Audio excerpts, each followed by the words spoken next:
There will always be those who test your patience, challenge your peace, or speak only to provoke a reaction. But remember, when a lake is still, even the wind must bow before its silence. This journey we walk is not about silencing the world. It is about mastering the self. The one who reacts is still chained. The one who observes, free. Every day offers you a choice to rise above or to sink into the noise, to remain a student of your emotions or become a servant to them. So when someone tries to trigger you, when they throw their words like stones, ask yourself, must I catch them or can I simply let them fall? This is not a pride. This is not about pride. This is not about proving who is stronger. This is about remembering who you are when everything around you tries to make you forget.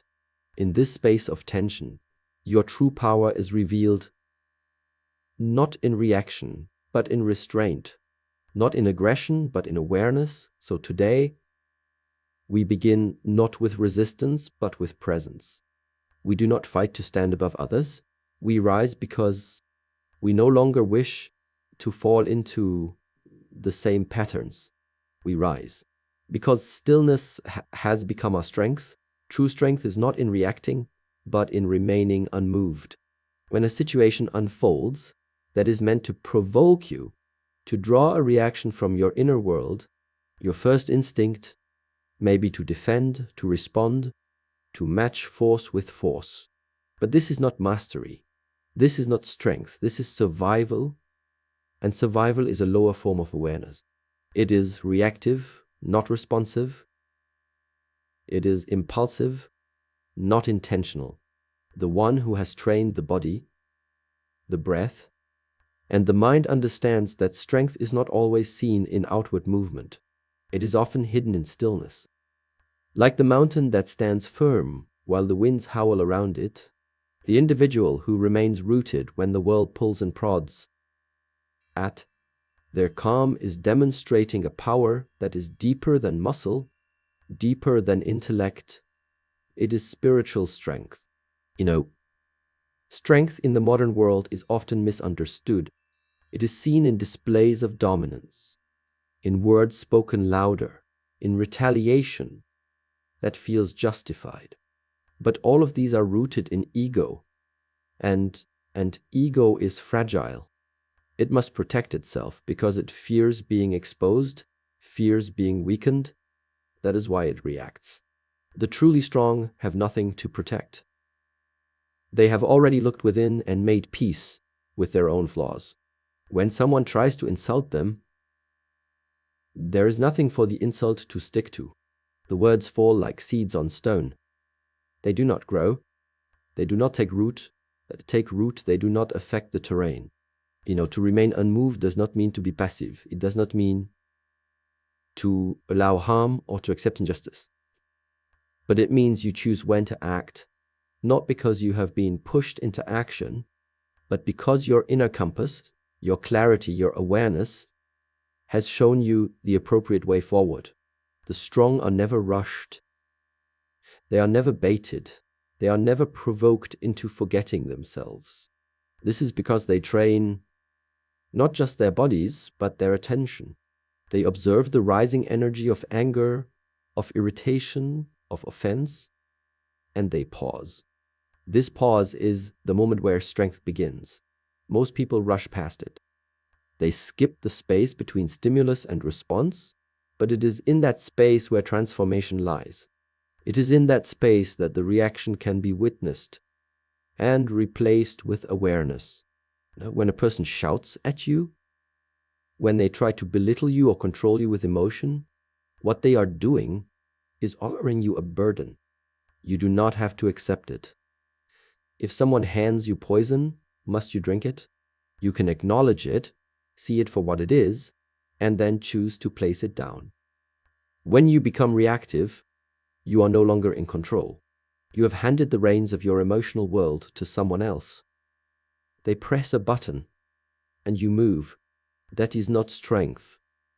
That is programming.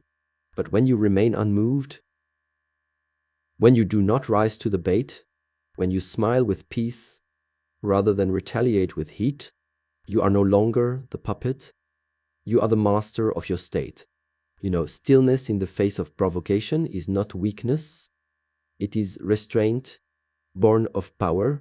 It is the warrior sitting in meditation while others scream and march.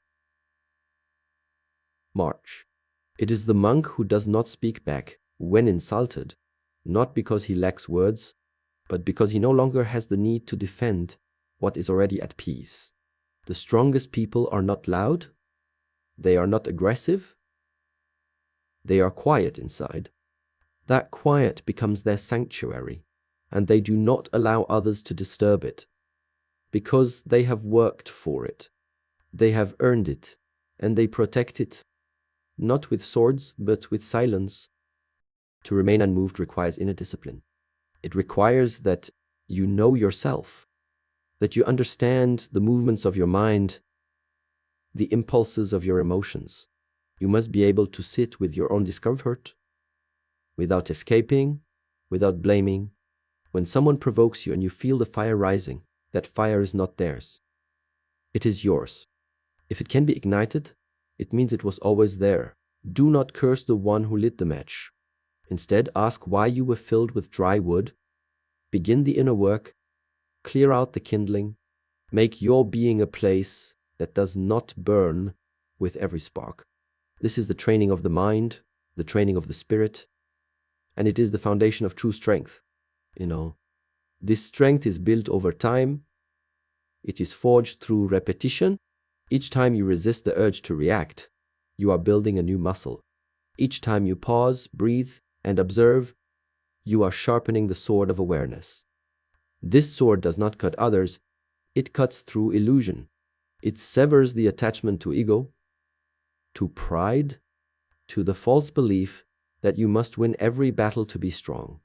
In truth, the strongest person is the one who does not need to battle at all. Their presence alone dissolves conflict. Their energy speaks louder than their words. Their stillness becomes a mirror in which others see their own restlessness reflected. Those who provoke you are not your enemies. They are your teachers. They show you where your buttons are, where your unhealed wounds live.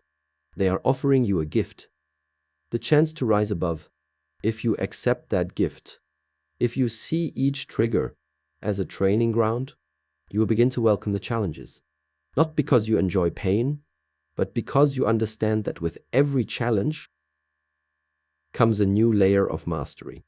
The ability to remain unmoved is not something you fake. It is not a mask you wear. It is a reflection of inner stillness that has been earned through presence, through humility, through endless return to self. When the world becomes loud, go inward. When the noise of insult or chaos surrounds you, return to your breath. When you feel the pull to respond, step back into the space where you can choose. This is how strength is cultivated. This is how it becomes natural. You do not wake up one day with it fully formed. You grow into it. You fall, you react, and then you reflect.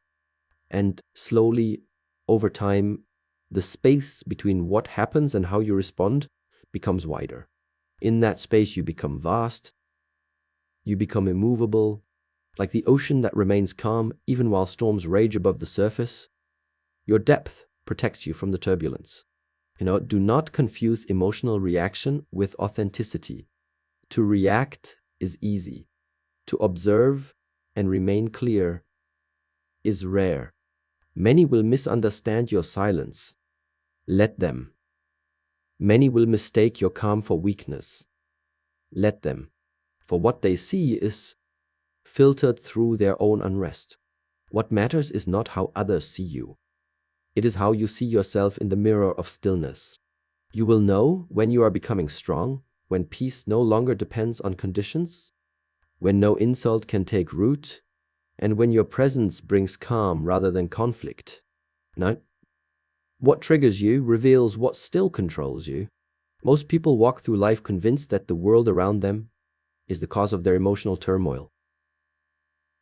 But they point to others, the ones who insulted them, ignored them, criticized them, doubted them, and believe that these people are responsible for the waves within. But this is a misunderstanding. The trigger is external, yes, but the reaction is always internal. A person may say something cruel, but the pain you feel does not come from their mouth. It comes from your wound. That pain already existed. Their words simply touched it. Like stepping on a bruised foot, the pain is not in the step, it's in the bruise. And until that bruise is healed, the world will continue to press on it again and again, reminding you that the work is still unfinished. The things that upset you are messengers. They arrive not to destroy you, but to illuminate what lies hidden. They show you the places within that you have yet to examine. The beliefs you still hold tightly, the validation you still crave, the fears you've refused to confront. If someone's success triggers your insecurity, it is not their success that is the problem. It is your unexamined sense of inadequacy. If someone's criticism makes you angry, the trigger is not the criticism. It is your attachment to being seen as right or worthy. The trigger is never the surface event. It is the reflection of your inner landscape, showing you what still has power over you.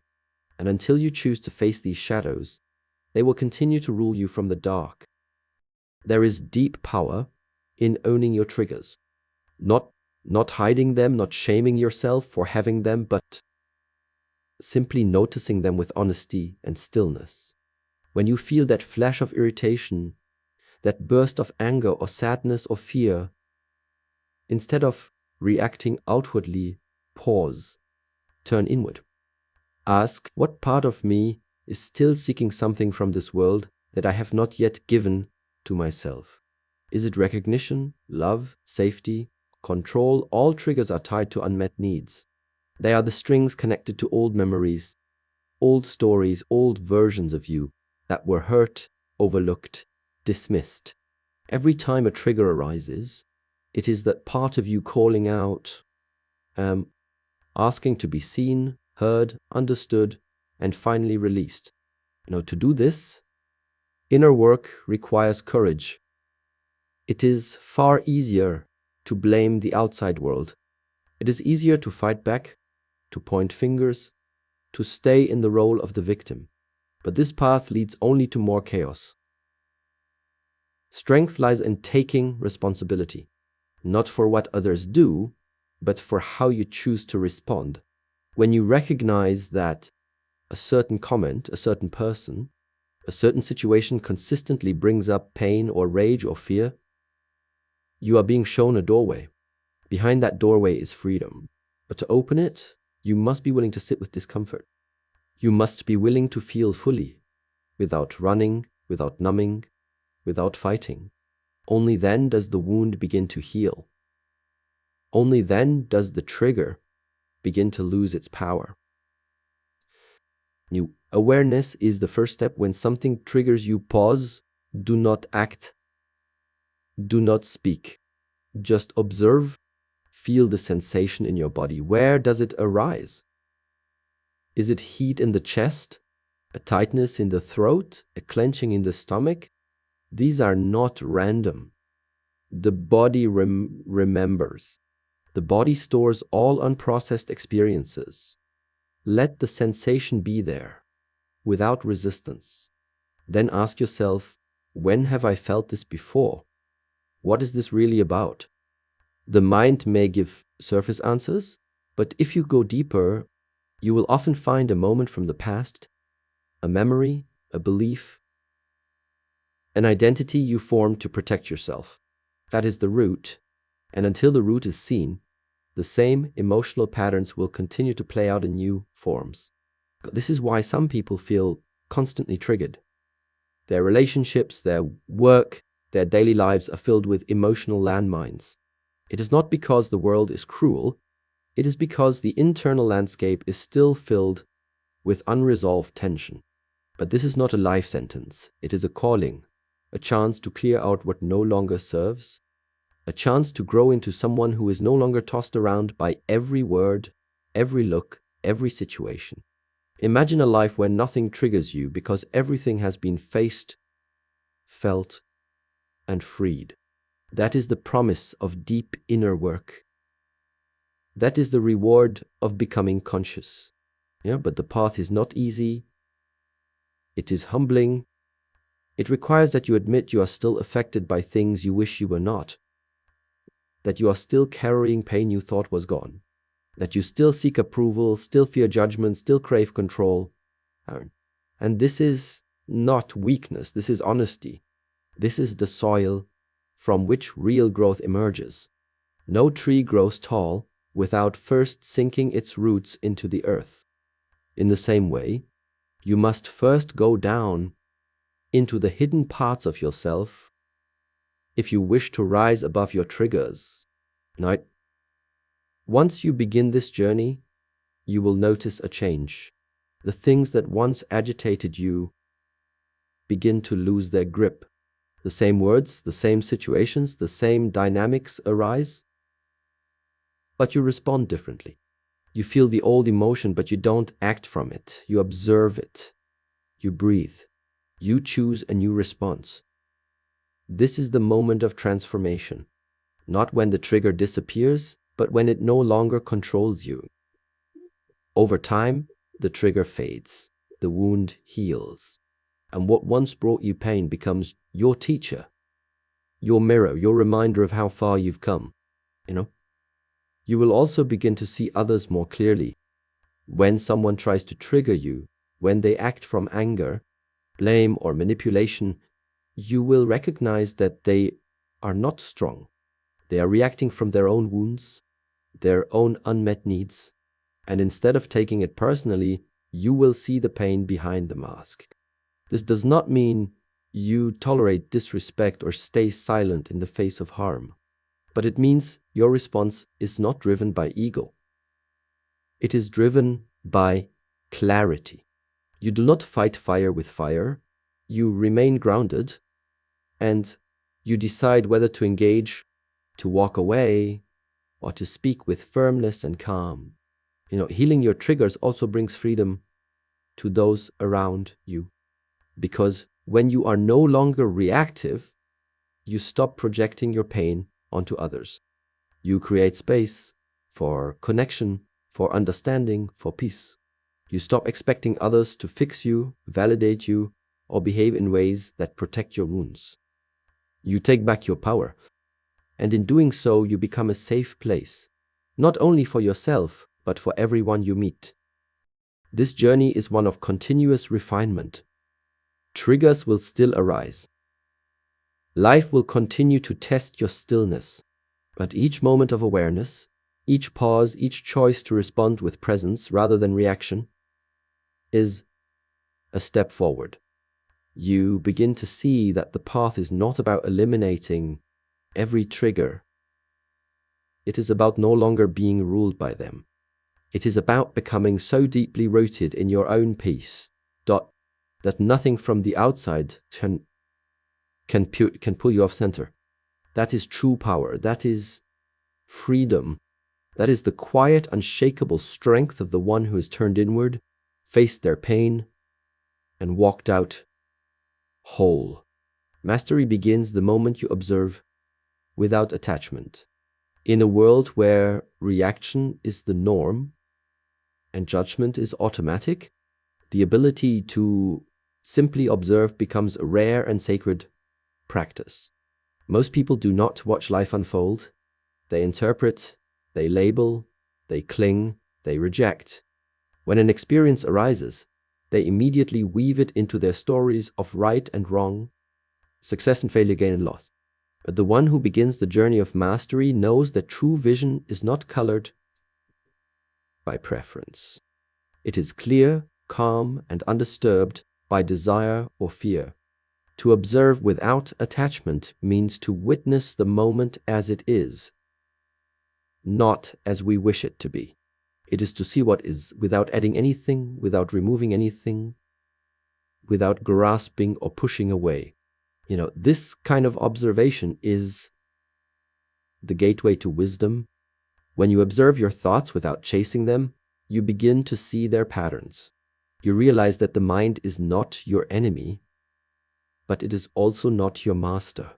It is simply a tool, noisy when untrained, silent when honored. The emotions that rise within you are not problems to fix or enemies to fight. They are messengers. They come and go, like weather across the sky. When you do not identify with them, when you no longer say, "I am angry," but instead anger is arising, you create space between you and the experience. And in that space, there is freedom. In that space, you are no longer swept away by every wave. You become the shore. You become the witness. Without attachment, pain can still be present, but it does not become suffering. Suffering begins the moment we hold on to pain and make it personal. When we say, "This should not be," or "This always happens to me," we are resisting what is, and that resistance tightens our grip on the very thing we want to escape. But when you observe without attachment, you allow the pain to move through you. You do not build stories around it. You do not feed it with thought. You do not give it a home. It comes and it goes, just like joy, just like success, just like every fleeting experience that touches your life. The master does not cling to joy, nor does he resist sorrow. He holds both with the same quiet awareness, knowing that neither defines him. Attachment is not just about people or objects. It is about identity. It is about how tightly we hold on to the idea of who we think we are. When someone challenges your beliefs and you feel triggered, that is attachment. When a situation does not unfold according to your expectations and you feel upset, that is attachment. The idea that things must go my way is the source of endless frustration. But the one who observes without attachment recognizes that life is not personal. It moves according to laws far beyond our control. To flow with life is to dance with the unknown, to trust in the unfolding without needing to grip every step. Mastery is not about controlling every thought or emotion. It is about not being controlled by them. It is the ability to let everything arise and pass without losing yourself in the movement. To observe the mind like watching clouds drift across the sky. No need to chase, no need to push away. The moment you attach, you narrow your field of awareness. You become lost in the object of attention. But when you observe with spaciousness, with neutrality, you regain your center. You return to the seat of the observer. From here, clarity arises, insight blooms, and decisions are made not from habit or emotion, but from presence. This practice requires discipline. The mind is conditioned to react, to grasp, to compare, to judge. You must train it gently but consistently. Each time you sit in stillness, watching the breath, watching the thoughts, watching the sensations without naming them good or bad, you are carving new pathways. You are strengthening your ability to remain steady in the midst of movement. You are teaching yourself how to be with reality, not in conflict with it. The mind that is trained to observe without attachment becomes like a mirror. It reflects everything but holds nothing. It is clean, clear, and undistorted. In relationships, this clarity brings compassion. When someone speaks in anger, the attached mind takes it personally. It reacts, defends, retaliates. But the observing mind sees the pain behind the words. It does not need to respond from ego. It sees more deeply. It understands more quietly. Without attachment, love becomes pure. It is no longer entangled with need or fear. It is given freely, not for validation, but as a natural expression of being. Conflict lessens, because you are no longer trying to fix or control others. You are simply witnessing, understanding, allowing. This detachment is not indifference. It is not coldness. It is presence without clinging. It is love without possession. It is passion without dependence. It is care without fear. The master feels everything deeply, but does not lose himself in what he feels. He experiences fully, but releases instantly. He embraces the flow of life, knowing that to hold is to suffer, and to let go is to be free. When you observe yourself in times of difficulty, you begin to learn your inner landscape. You begin to see the old wounds, the habitual thoughts, the programmed responses, and instead of being pulled into them, you watch them. This watching is transformative. It is not passive, it is deeply engaged, deeply awake. And in this awakened state, something begins to shift. The old patterns weaken. The new awareness grows. Slowly, the external world loses its grip on your internal state. You remain calm in chaos. You remain grounded in challenge. You remain free in the face of pressure. This path is subtle. The changes are not always visible from the outside. But inside, the silence deepens, the noise becomes background, and the core of your being becomes stable, unwavering, at peace. People may come and go. Circumstances may rise and fall. But the one who observes without attachment is like the open sky, vast, clear, untouched by the passing clouds. And from this sky-like mind, wisdom flows naturally. It does not need to be forced. It does not need to be chased. It arises like water from a deep spring, pure, effortless, nourishing. Each day, life will offer you moments to practice. A delay, a disagreement, a disappointment. These are not interruptions. They are invitations. Invitations to observe, to pause, to choose presence over reaction, to let go of the need to be right, the need to be in control, the need to have life conform to your desires. With each choice to observe rather than cling, to watch rather than react, the mastery deepens. You begin to feel the peace that arises not from escaping life, but from fully being with it, without holding on to it. This is the way of the inner warrior. This is the way of the still mind. And this is the doorway through which freedom enters. Not through force, not through denial, but through awareness. Through the quiet power of observation, free from attachment, anchored in presence, alive to the ever-changing dance of life.